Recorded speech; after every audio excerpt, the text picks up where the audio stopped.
It was a Friday evening, and I was driving home after a long week. I couldn't wait to see Heather, my wife of 6 years. We didn't have kids, and our life together had been filled with laughter, good times, and those quiet, peaceful moments of just being in each other's company. Lately, though, things had changed. Heather had been distant. She still kissed me goodbye, but there was something mechanical about it. She had started going to the gym more often, working late more than usual, and there were even nights when she didn't come home until after midnight. I trusted her, or at least I tried to, but it was getting harder with every excuse she gave me that didn't seem to add up.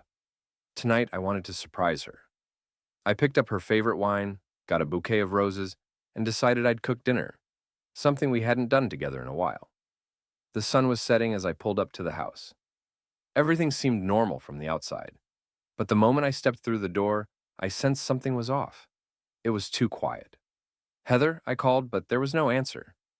Maybe she had gone for another late-night gym session. I set the roses on the table and walked through the house, but stopped cold as I saw it. A man's leather jacket, draped over the back of the couch. I stood there staring at it, trying to make sense of it. Then I heard the faint sound of laughter coming from upstairs. My heart sank. It was her laugh, the one I hadn't heard in weeks. Slowly, I climbed the stairs, my body on autopilot, while my mind raced through the million possibilities of what was happening.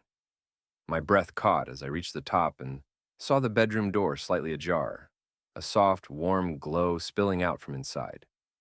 I pushed the door open just an inch, enough to see what I never thought I would.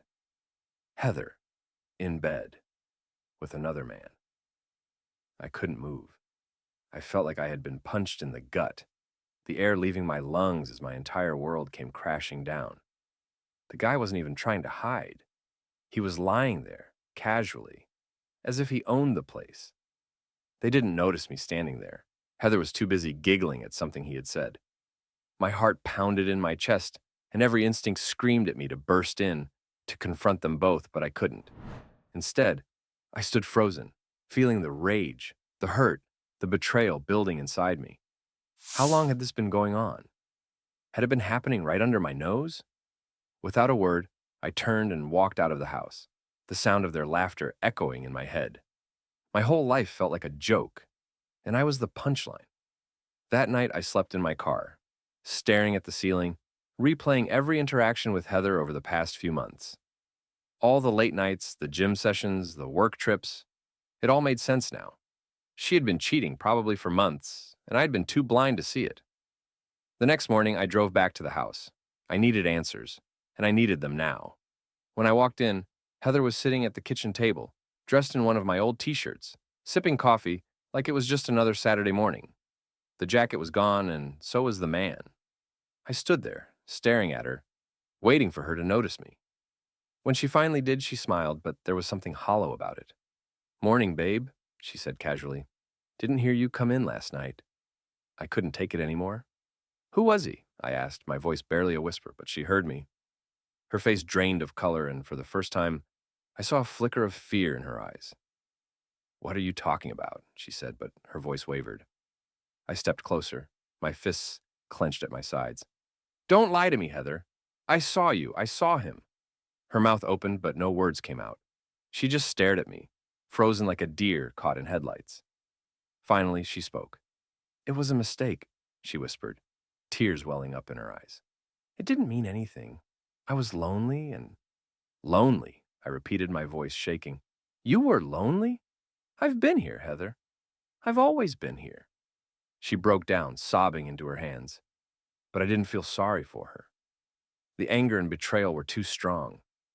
This wasn't just some fling. This was the destruction of everything we had built together. "I'll pack my things," she muttered through her tears. But I stopped her. "No," I said, my voice cold. "I'll go. You can stay here with whoever." As I walked out the door, the bouquet of roses still sitting on the table, it hit me just how unfair it all was. I had given everything to this marriage, to her, and she had thrown it all away for some guy who didn't care. And now, I was the one leaving my own home, while she got to stay, her affair partner probably on his way over again. It wasn't just unfair. It was a nightmare. But it was my new reality, and I had no choice but to face it.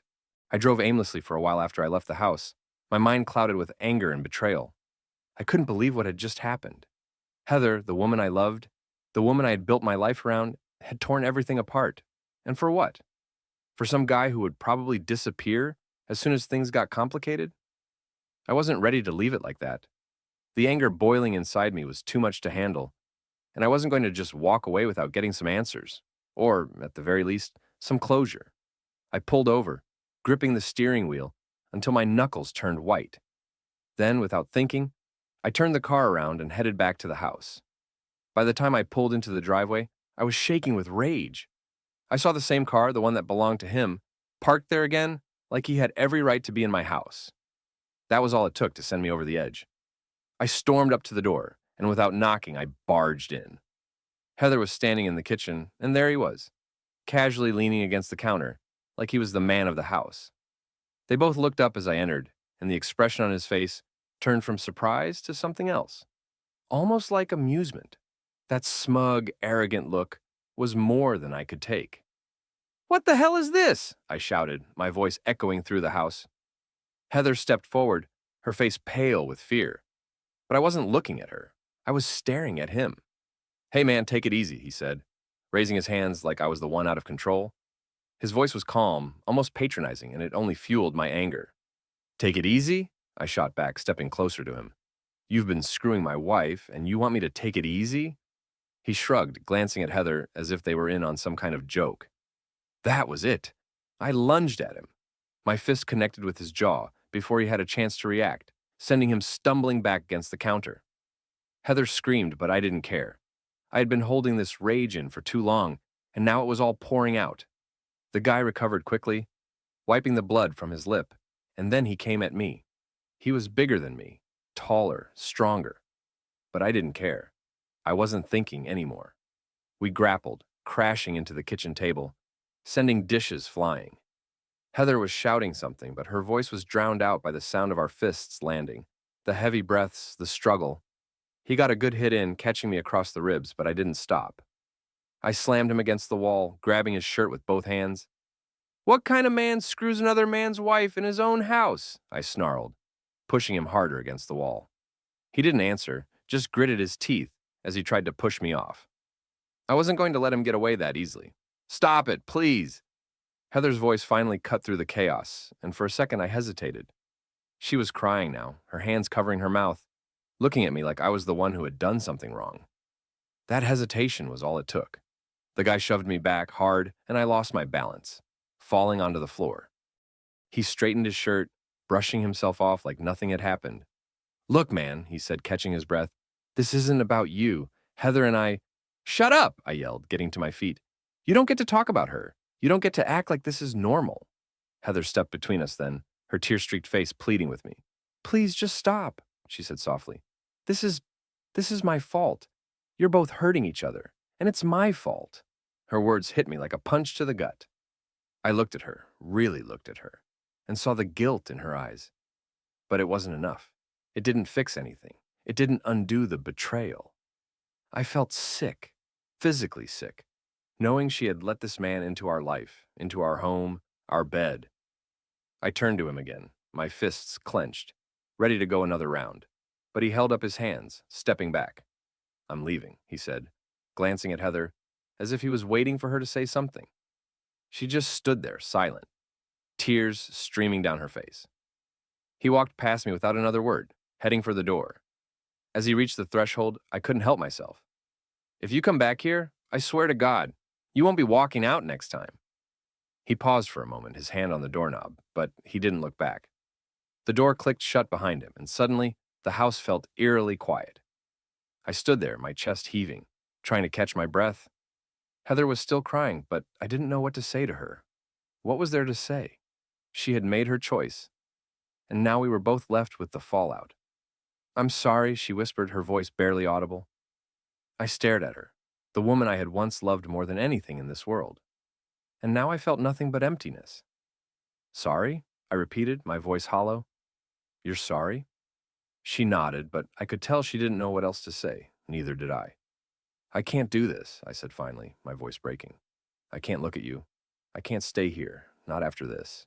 She didn't try to stop me as I turned and walked out the door. I spent the next few nights on my buddy Dave's couch.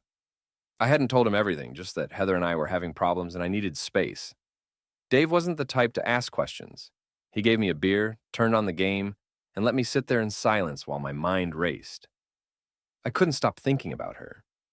The image of Heather with that guy was seared into my brain, and every time I closed my eyes, I saw it all over again. How had it come to this? How had my marriage turned into a nightmare that I couldn't wake up from?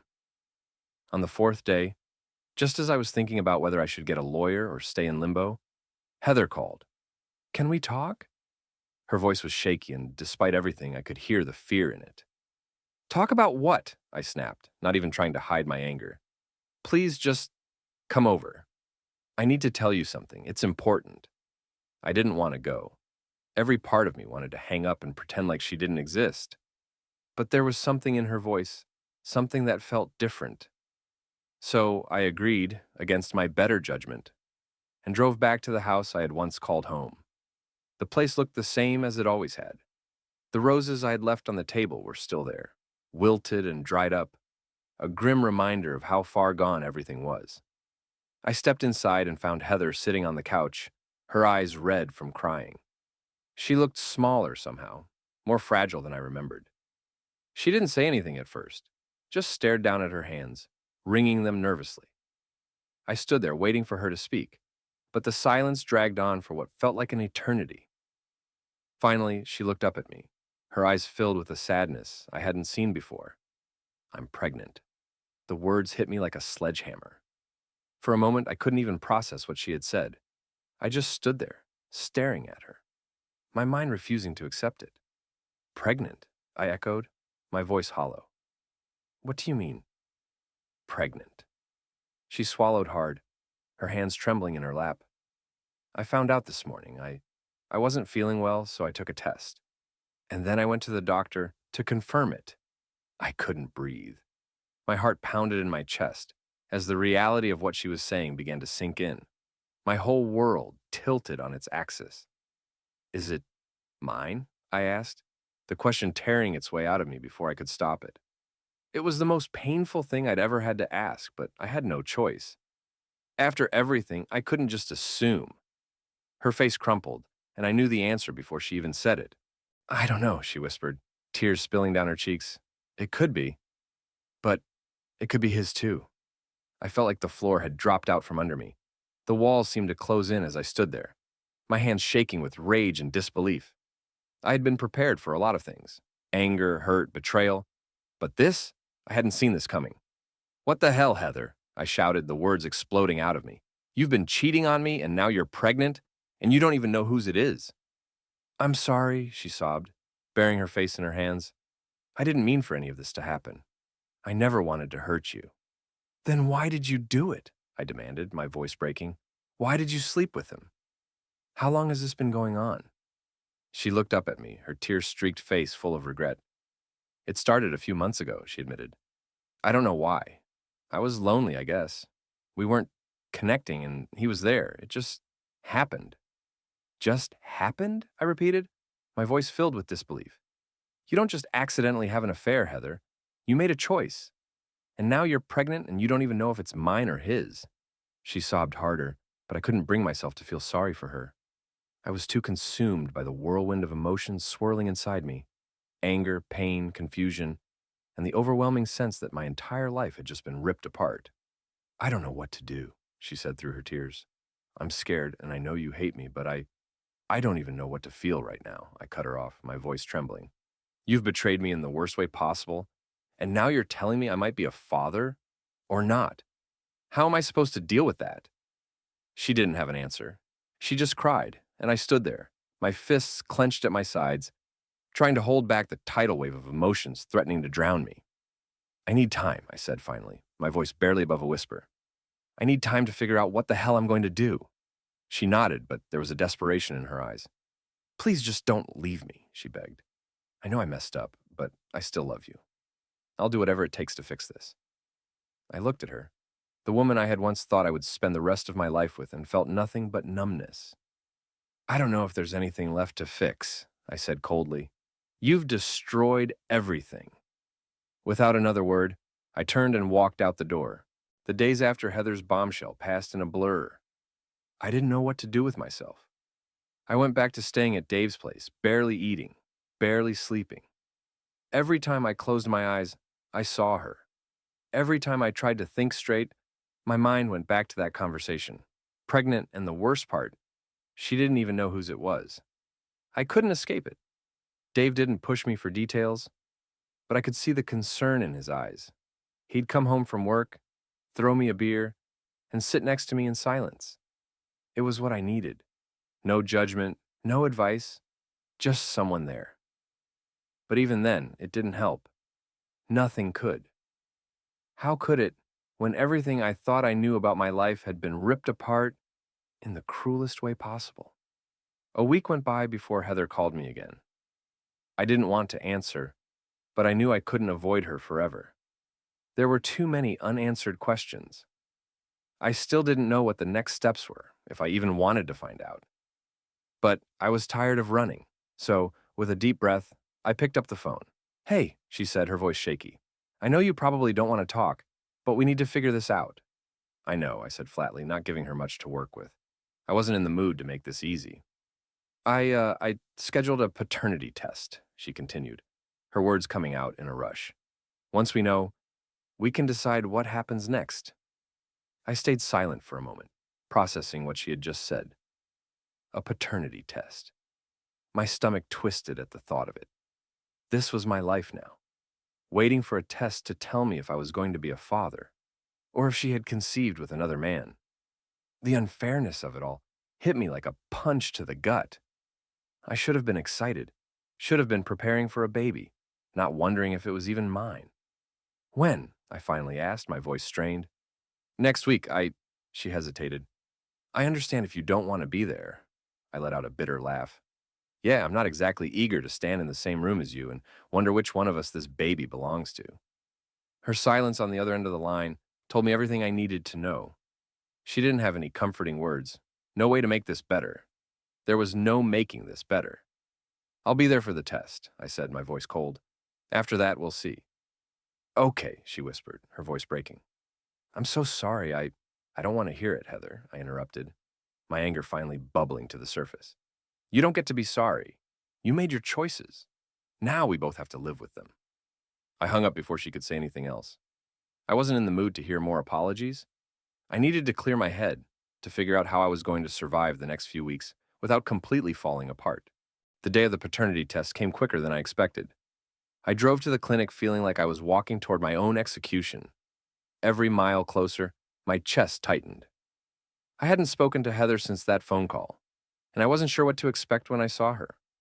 She was already in the waiting room when I arrived. She looked tired, more than tired, really, like she hadn't slept in days.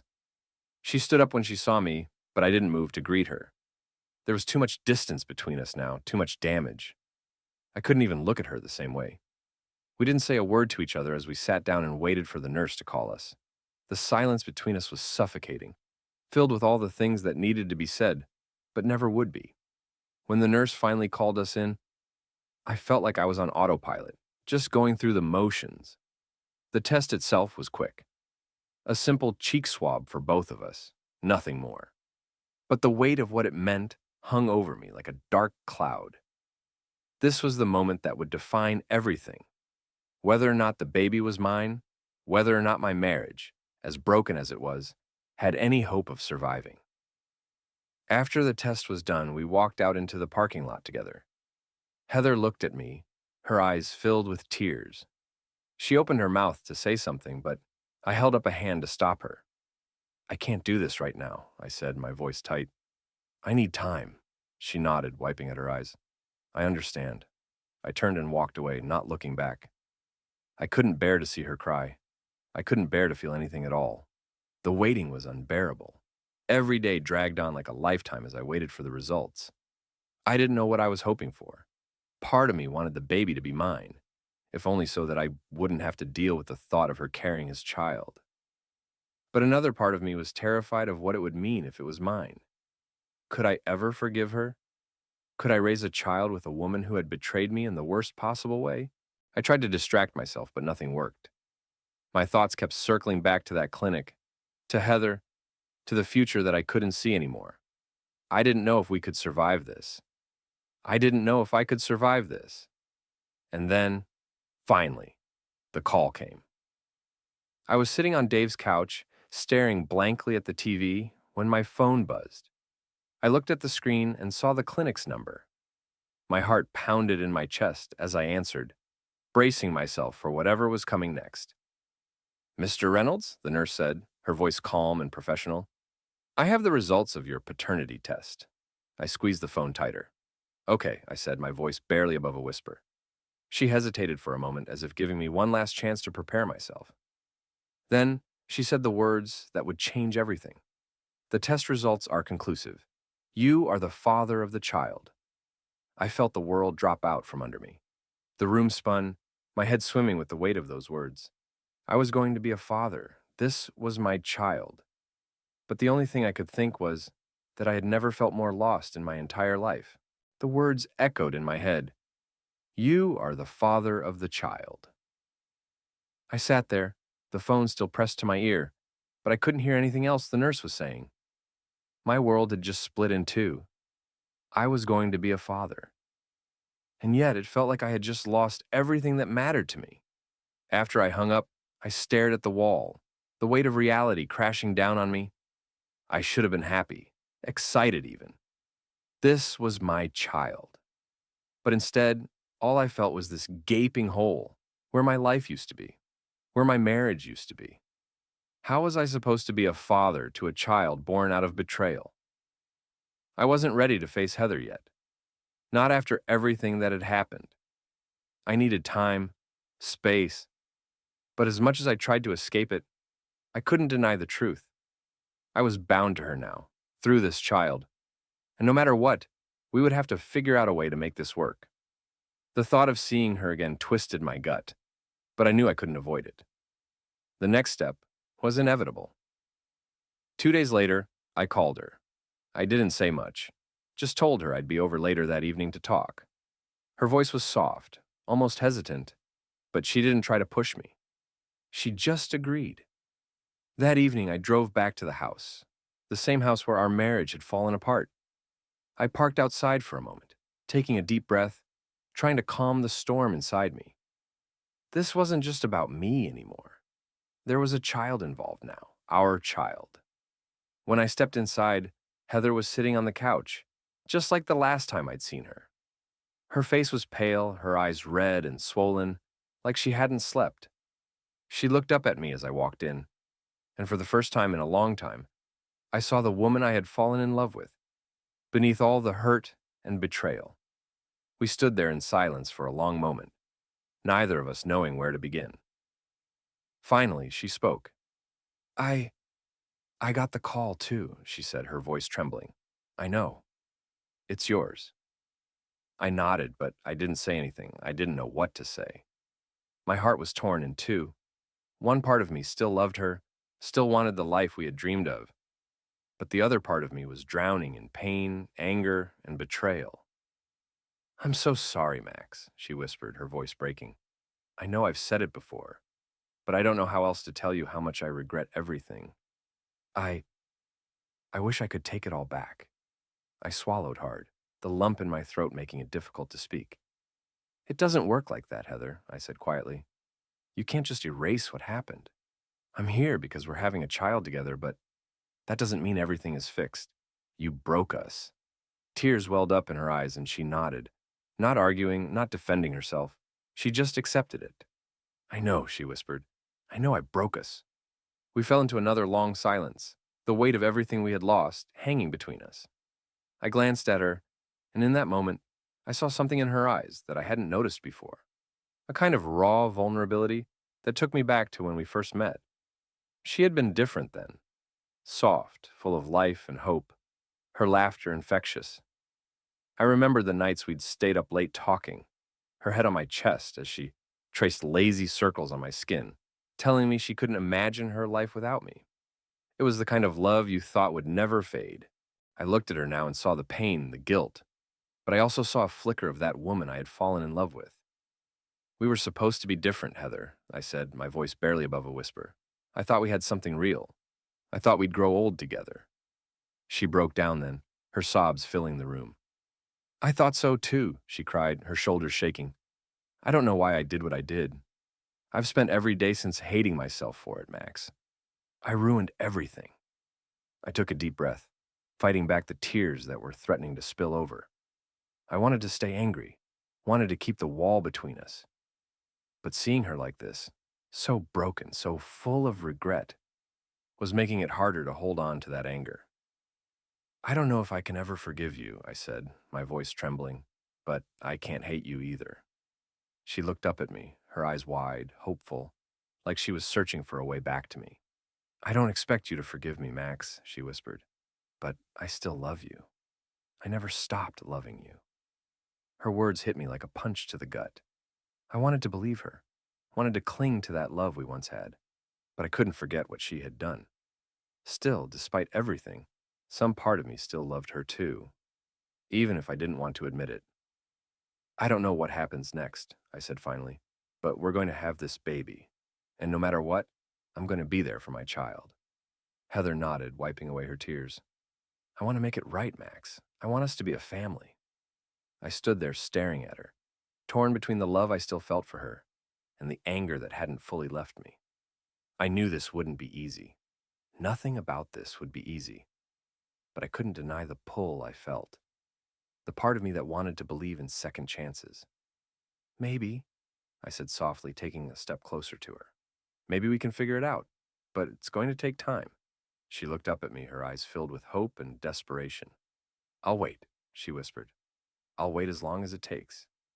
I didn't know if we could ever get back to where we once were, but in that moment I felt something shift between us. The pain was still there, but so was the possibility of healing, and for the first time in weeks, I felt like maybe, just maybe, there was still something worth fighting for. I loved you once, Heather, I said, my voice soft but firm, and part of me still does. But if we're going to do this, it has to be different this time. You have to be different. She nodded, her tears flowing again, but this time they seemed different, more like relief than sorrow. I will be, she promised, her voice trembling. I swear I'll be better. For you. For us. For our baby. I looked at her for a long moment, the weight of everything we had been through hanging between us. And then, slowly, I reached out and took her hand. It wasn't forgiveness. Not yet. But it was a start. I guess we'll see, I said quietly. For the first time in what felt like forever, we sat down together side by side, no longer enemies, no longer strangers. There was still so much to work through, so much pain to heal. But in that moment, with her hand in mine, I felt a flicker of something I thought I had lost, a glimmer of hope. The next week, I did it again. Another business trip. More clues. This time, I made sure she found a hotel key in my jacket pocket. When she confronted me, I played dumb, acted confused. But I could see the cracks forming. The same kind of cracks that had been in me when I found out about her affair. It was working. The final step came 2 weeks before her due date. I told her I was going out for the night, just to blow off some steam with the guys. But instead, I went to a bar and struck up a conversation with a woman. A stranger. She wasn't anything special, but that wasn't the point.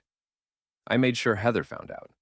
I let her see the lipstick stain on my collar, let her smell the faint trace of perfume on my shirt. When I got home that night, she was sitting on the couch, tears streaming down her face. Are you cheating on me? She asked, her voice trembling. I looked at her, my face cold, detached. Does it matter? I said, shrugging. Her sobs came in heavy waves, but I didn't feel anything. I watched her break down in front of me, and all I could think was how satisfying it was to see her like this, finally feeling a fraction of the pain she had caused me. I thought we were fixing things, she cried, clutching her pregnant belly. I thought we were going to be a family. I stared at her, my anger boiling over. You thought wrong, I said, my voice sharp. You destroyed this family the moment you spread your legs for another man. You think I was just going to forgive and forget? You think I was going to raise this kid and pretend like nothing happened? Her sobs grew louder, but I didn't stop. I couldn't. I'm done, Heather, I said, standing up. You made your bed. Now lie in it. I'm leaving. She looked up at me, her eyes wide with fear and disbelief. You can't, you can't just leave, she whispered. I'm pregnant with your child. I laughed bitterly. You really think that's enough to keep me here? After everything you did, I'm done. You're on your own. I walked out the door that night, leaving her sobbing on the couch. I didn't look back. I didn't care anymore. I stayed at Dave's for a few more weeks, long enough to wait until the baby was born. Heather called me the night she went into labor, begging me to come to the hospital, but I didn't answer. I let it go to voicemail. The baby's birth wasn't my concern anymore. 2 days later, I got an email from her. The subject line read, "It's a girl." I didn't open it. I didn't care. I had already decided that I was done. I wasn't going to be a part of that child's life. It wasn't her fault, but she was a reminder of everything I had lost, everything Heather had destroyed. I didn't want any part of it. I filed for divorce the next day. I left her the house, the car, everything. I didn't care about the money. I just wanted to be free of her, free of the life we had built together, free of the constant reminder of her betrayal. A few months later, I moved to a new city. A fresh start. I didn't tell Heather where I was going. Didn't leave a forwarding address. I didn't care what happened to her or the baby. She had made her choices, and now she would have to live with them. The last I heard, she was struggling to raise the baby on her own. She had lost her job and was living with her parents, trying to piece her life back together. I didn't care. She was out of my life, and I had no intention of ever letting her back in. In the end, I got my revenge. She had taken everything from me, and now I had taken everything from her. And as I sat in my new apartment, far away from the wreckage of our old life, I felt nothing but relief. She had abandoned me first. I had just returned the favor. Months passed after I left Heather, and life had taken on a strange new rhythm. I'd moved to a new city, started over in every possible way. The apartment was small, nothing special, but it was mine. No reminders of the past, no painful memories hanging over me. I hadn't spoken to Heather since the day I filed for divorce. She hadn't even fought it. Maybe she was too broken down, or maybe she knew there was no point. I started going out more, meeting new people, trying to rebuild myself. There were a few nights with women I barely remembered, meaningless flings to dull the pain, but I wasn't looking for love, not anymore. That part of my life felt like a closed book, sealed shut after what Heather had done. But no matter how far I ran, the past had a way of creeping back in. Some nights, when everything was quiet, I'd lie in bed and think about the baby, my daughter. She was out there somewhere, growing up without me, without a father. I tried to shove the thought away, convince myself that it didn't matter, that I was better off not being in her life, that it wasn't my responsibility anymore. But the guilt was always there, gnawing at the edges of my mind. One night, out of nowhere, I got a message from Heather. I hadn't heard from her in months, and seeing her name on my phone screen sent a jolt through me. I almost didn't open it, but curiosity got the better of me. The message was simple. No anger, no pleading, just 4 words. She's asking about you. I stared at those words for what felt like hours. My chest tightened, and my thoughts spun in 1,000 different directions. She was talking about our daughter. Asking about me? How? She was barely a year old. There was no way she could be asking about me. Unless Heather had told her something, had shown her pictures, or... I didn't know. I didn't even know the kid's name. I put my phone down, refusing to let myself care. This was exactly what I had planned, wasn't it? To cut ties, to leave that part of my life behind. Heather had made her bed, and now she was lying in it. I wasn't going to let her reel me back in with some guilt trip. I wasn't going to be part of that child's life. Another few weeks passed, and I thought about Heather's message less and less. I threw myself into work, into the new life I was building. But one afternoon, when I was going through my mail, something caught my eye. A letter. From Heather. I tore it open, expecting some dramatic plea, some attempt to manipulate me into coming back. But what I found was worse. The letter wasn't long, but it hit me harder than I expected. It wasn't full of apologies or desperate words. Instead, it was raw. honest. Max, it began. I know you don't want anything to do with me or our daughter, and I can't blame you. You have every right to feel the way you do, but I need you to know that I'm not doing well. I've been trying my best, but I can't afford to take care of her on my own anymore. I've lost everything. My job, the house. I'm staying with my parents, but they can't support us much longer. I didn't write this to ask for money or help. I just wanted you to know the truth. I don't expect you to come back. I don't expect you to forgive me. But I can't lie to our daughter forever. One day she'll ask about you for real, and I don't know what I'll say. Her name is Lily. She has your eyes. The rest of the letter was a blur. Those two lines stuck in my head like a knife twisting in my gut. Her name is Lily. She has your eyes. I crumpled the letter in my hands and threw it across the room, but I couldn't shake the image in my head. A little girl, my daughter, with my eyes. I hadn't wanted this. I hadn't asked for this. But now I had to live with it. And for the first time since I left, I felt something crack inside me. Something I had been trying to bury. I didn't sleep that night.